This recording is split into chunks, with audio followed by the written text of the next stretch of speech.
Today we will discuss applications of the various rules of probability that we derived. For example, addition rule, multiplication rule, the conditional probability, Bayes theorem, the concept of independence of events, etc. So, let me start with the one application of the general addition rule. Let us consider the problem. So, 6 cards are drawn with replacement from an ordinary deck. What is the probability that each of the 4 suits will be represented at least once among the 6 cards? So, here we are assuming that the deck of cards is well shuffled. There are 52 cards and 4 suits represent spade, heart, diamond and club. So, if we are drawing, so we draw a card and we put it back. So, after noting down the color of the suit of the card, we put it back in the deck and again we draw. So, this way it is called sampling with replacement. So, the event that we are interested is that out of 6 cards, the 4 suits are represented at least once. Now, if we try to find out the probability in the straightforward fashion, the possibilities are too many. For example, there could be 4 spades and there could be 1 card of each, and then the remaining 2 cards could be of any combination. They could be spade, heart, both could be spade, one could be spade, one could be diamond and so on. So, the number of possibilities is too many. Here we will show that if we make use of the idea of complementation as well as the union of the events, then the problem is somewhat simpler. So, let us consider the event A as that all the suits appear at least once. Then A complement denotes the event that at least one suit does not appear.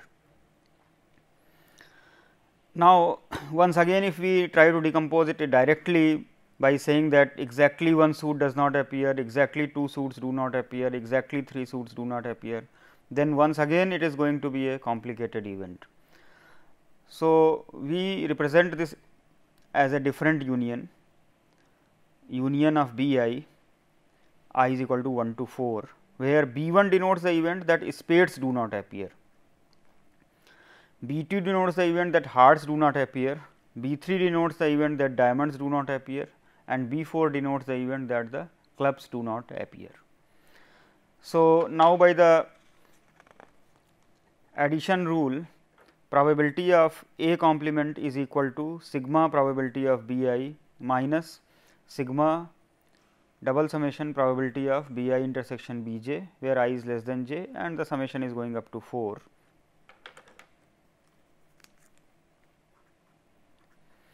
And plus triple summation probability of B I intersection B j intersection B k, where I is less than j less than k and the sums are going up to 4, minus probability of intersection B I is equal to 1 to 4. So, we need to evaluate the probabilities of all the terms appearing in this expansion of probability of A complement. Let us consider say probability of B I. So, here I will need to consider probability of B 1, probability of B 2, probability of B 3 and probability of B 4. Let us consider probability of B 1. Now, B 1 is the event then the none of the 6 cards is a spade. Now, if none of the cards is a spade, that means in one draw of a card there are 13 spades. So, if it is not a spade, then the probability of that is 39 by 52, that is 3 by 4. Since the drawing of the cards are independent and identical, because it is with replacement. So, every time there are 52 cards. So, the probabilities will be simply multiplied. It will be 3 by 4 into 3 by 4 6 times. That means, it is becoming 3 by 4 to the power 6. Now, if you notice here that if we replace this word spade by say club or by heart or by diamond, then the argument remains the same. Therefore, probability of B I for I is equal to 1, 2, 3, 4 is 3 by 4 to the power 6. Now, in a similar way, if we consider the event say probability of B1 intersection B2. Now, B1 means that the spade do not appear, B2 denotes the event that hearts do not appear. So, B1 intersection B2 means that in drawing of the card, spade and heart do not appear. Now, in a deck of 52 cards, 26 cards are for spades and hearts. So, in a single draw, if it is not a spade or a heart, the probability is half. Therefore, in 6 independent draws with identical setup, the probability becomes half to the power 6. Now, this probability remains the same if we replace say spade by hearts, the diamonds by clubs, etc. So, for all the combinations of spade heart, spade club, spade diamond, heart club and diamond heart, this probability of B I intersection B j is half to the power 6. Now, in a similar way, if we consider 3 of the suits do not appear, then the probability will be simply 1 by 4 in a single draw, and it will become 1 by 4 to the power 6 in 6 draws. Therefore, for all the combinations of I, j, k, for I less than j less than k lying between 1 and 4, probability of B I intersection B j intersection B k will be 1 by 4 to the power 6. The last term here is probability of intersection B I. However, what is the probability of intersection B I? Intersection B I denotes the event that none of the suits appear. However, if you draw a card, it has to be one of the suits. Therefore, the probability of intersection B I must be 0. Now, we substitute these probabilities in the general addition rule. So, there are 4 terms of probability of B I, each of them is equal to 3 by 4 to the power 6. Then, if we look at the second term, which is having the probability of intersection of 2 events, then out of 4 there are 2 selections here, where I is less than j. So, it is 4 C2 combinations. So, there are 6 such cases which have probability half to the power 6. If we look at intersection of events 3 taken at a time, then out of 4 we can choose them in 4 C3, that is 4 possible ways, and the probabilities of these are 1 by 4 to the power 6. The last term is 0. Therefore, the probability of A complement, that is equal to this expression, which after simplification turns out to be 317 divided by 512, and approximately it is 0.62, and therefore, probability of A becomes 1 minus this, that is equal to 195 by 512 or approximately 0.38. So, the answer to the question that each of the 4 suits will be represented at least once is 0.38, which is less than 40% basically.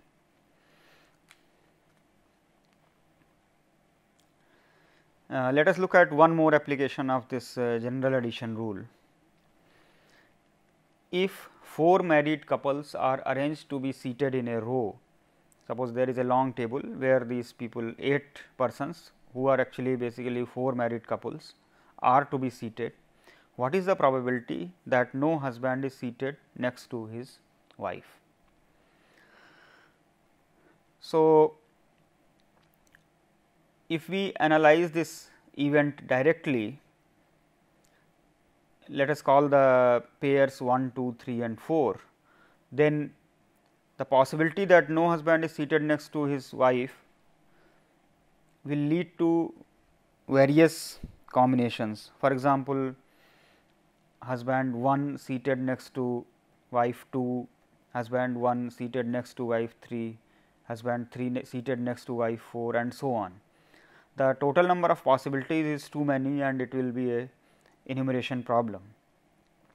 However, we can simplify this by considering complementary event and then making use of the unions of events. So, let us define the event E to be that no married couple is together. then E complement denotes the event that at least one married couple is together. Therefore, E complement can be written as union of I is equal to 1 to 4, where I denotes the event that ith couple sits together for I is equal to 1, 2, 3, 4. Notice here that this is a clever way of representing the union, because the other way of representing the union could have been union of B I is equal to 1 to 4, where B 1 event would have meant that one married couple sits together, B 2 would have meant that two married couples sit together, etcetera. However, evaluation of the probabilities of those events would be equally complicated, whereas here you will see that this representation leads to an easy calculation of the probabilities involved. Let us consider, say, the general addition rule. So, like in the previous problem, probability of E complement becomes sum of the probabilities of individual events minus double summation probability of intersection of two events taken at a time plus triple summation probability of three events taken at a time minus probability of intersection of all of them taken together. Now, the next step is to evaluate probabilities of individual terms here. So, if we look at probability of AI, then AI denotes that the ith couple sits together.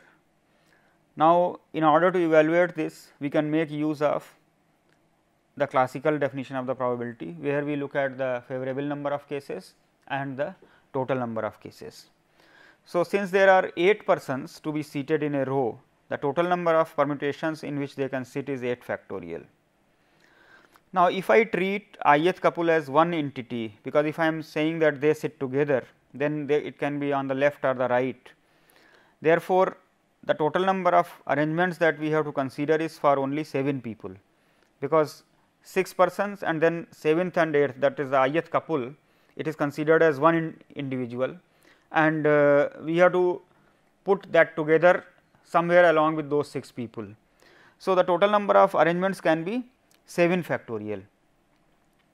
Now, here the place of husband and wife itself can be interchanged, that is in two possible ways. So, the total number of possibilities become 2 into 7 factorial, which is favoring to the event that the ith couple sits together, and therefore, the probability of AI is simply 2 into 7 factorial divided by 8 factorial. And of course, this argument is valid for any of the ith couple, that means, for I is equal to 1 to 4. Now, if we extend this argument and consider the event AI intersection AJ, that means, I am saying ith couple and the jth couple sit together, and we are not concerned about the other couple. So, there are 4 persons left plus 2 couple, which will be treated as 2 entities. So, there will be 6 persons, and these 6 persons can be arranged in 6 factorial possible ways. Since in this arrangement 2 of the persons are basically couple, and therefore, each of them can interchange their places, which can be done in 2 square ways, because in one of the ith pair the husband wife can interchange their places in 2 ways, and the jth pair the husband wife can interchange their places in 2 ways. So, 2 square. So, the favorable number of cases becomes 2 square into 6 factorial divided by 8 factorial. So, and this will be true for all pairs of I and j. In a similar way, if we consider ith, jth and kth pairs of couple sit together, then the total number of arrangements could be only 5 factorial into 2 cube. Let us look at this. If we have fixed the 3 couples, then one extra couple is left, whom we are treating as separate. So, there that is 2 persons, and these 3 couple will be considered as 3 persons. So, the total number of persons will be 5. Therefore, these people can be arranged in 5 factorial ways. Now, in each pair the husband wife can interchange their places, and therefore, each of them will have 2 extra arrangements. So, 2 into 2 into 2 3 times. So, the total number of cases of that ith, jth and kth couple sit together is 2 to the power 3 divided by into 5 factorial divided by 8 factorial. Finally, if I say that all the 4 couples sit together, then basically it will be arrangements of only 4 persons, 4 factorial plus all the husband wife pairs can interchange their places among themselves. So, that is 2 to the power 4 divided by 8 factorial.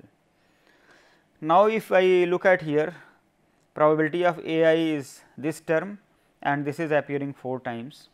Probability of A I intersection A j is this term and this is appearing 4 C 2 times.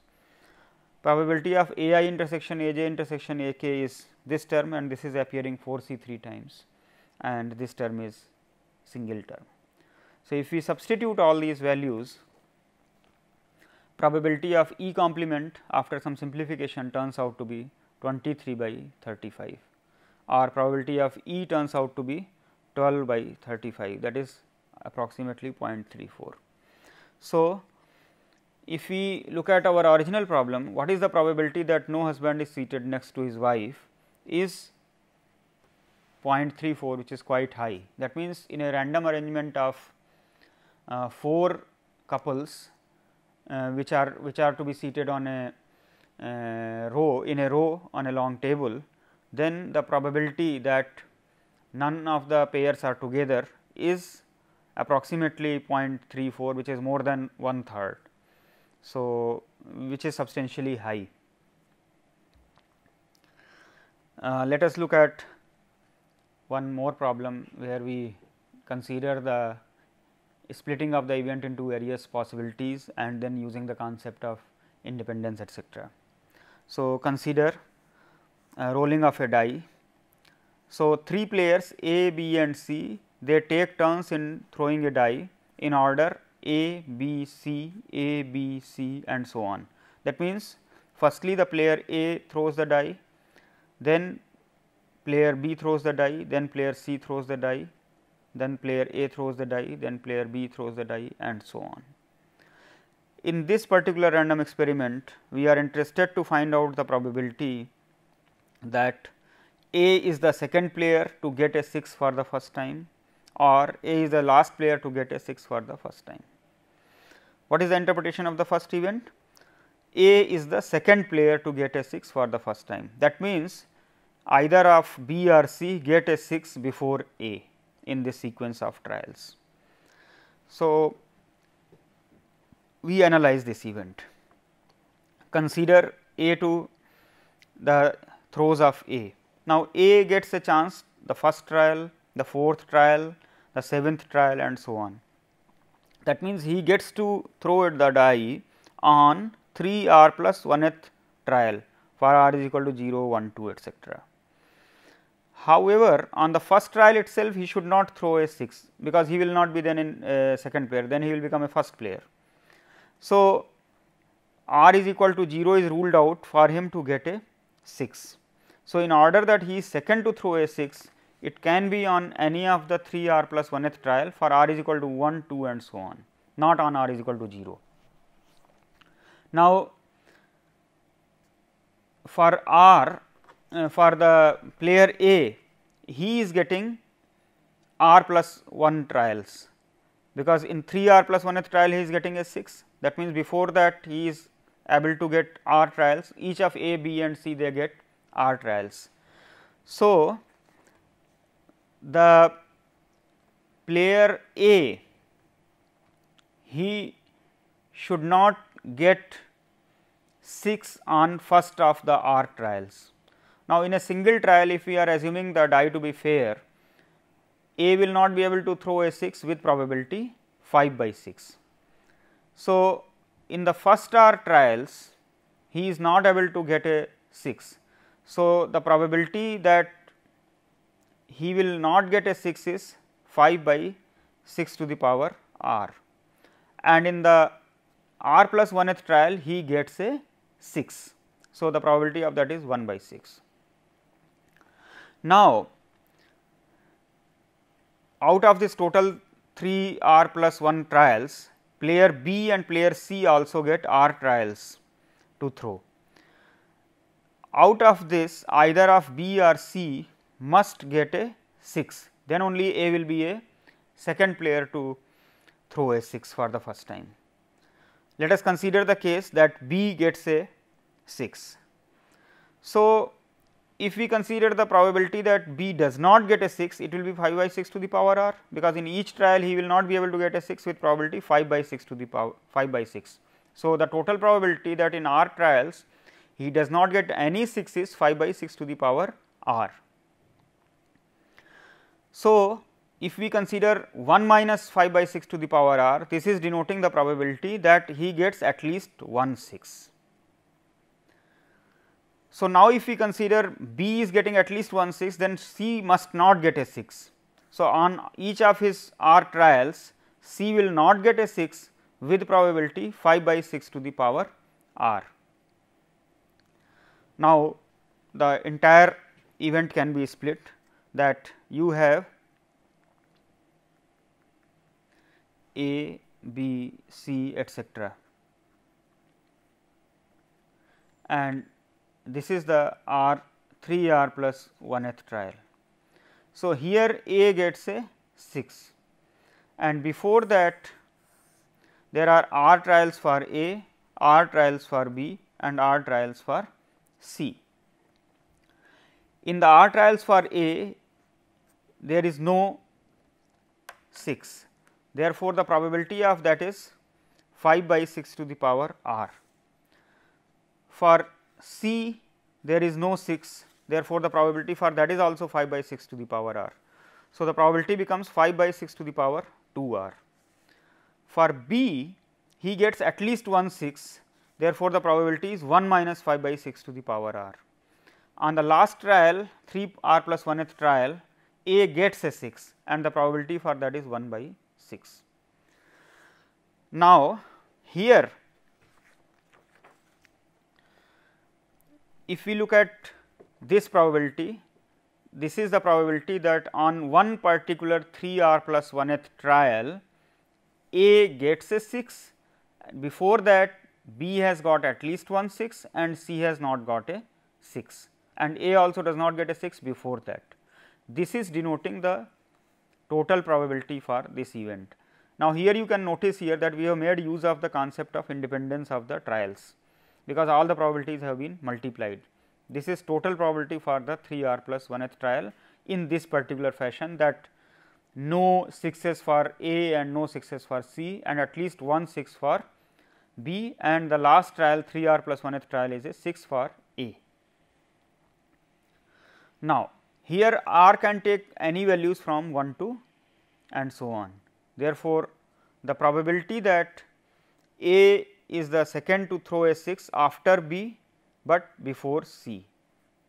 Now, we can interchange the role of B and C here and we will get the same expression. Therefore, the actual probability that A is the second player to throw a 6 will be 2 times this, because it incorporates the possibility that C is first, A is second and B is third, etcetera also. Now, we can simplify this expression.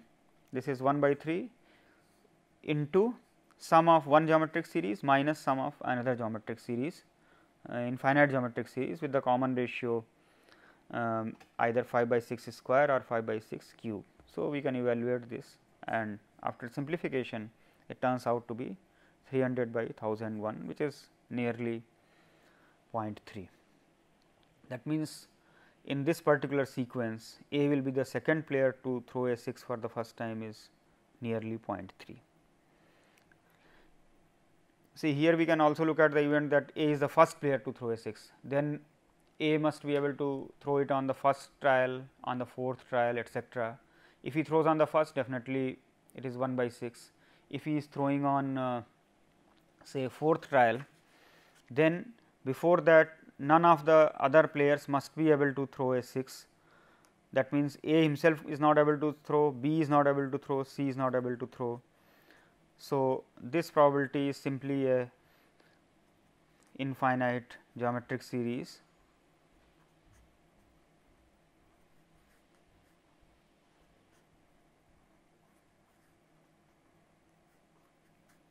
that is equal to 1 by 6, 1 by 1 minus 125 by 216, that is equal to 1 by 6,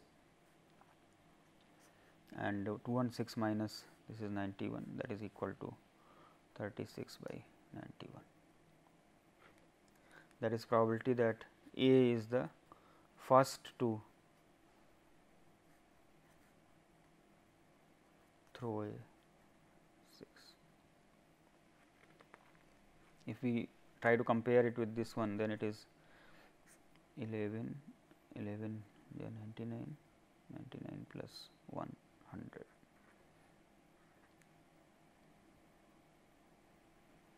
That is 396 by 1001.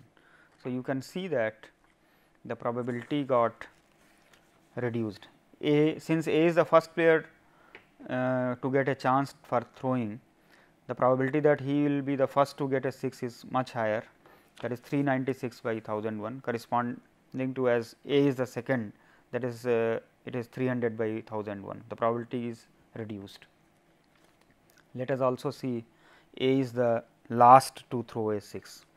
If he is last to throw a 6, then once again he will be able to throw a 6 on 3 r plus 1th trial for r is equal to 1, 2 and so on. On r is equal to 0, he must not throw a 6. So, once again no 6 on r throws, that will be 5 by 6 to the power r, and r plus first throw is a 6 with probability 1 by 6. And if he is last to throw a 6, that means both B and C must be able to get at least 1 6 in their r trials, which are held before the 3 r plus 1th trial. So, using the argument which we gave in the first part of this problem, probability that B throws at least 1 6 in r trials, that will be 1 minus 5 by 6 to the power r. And in a similar way, probability that C throws at least 1 6 in r trials, that will be with probability 1 minus 5 by 6 to the power r. Thank you.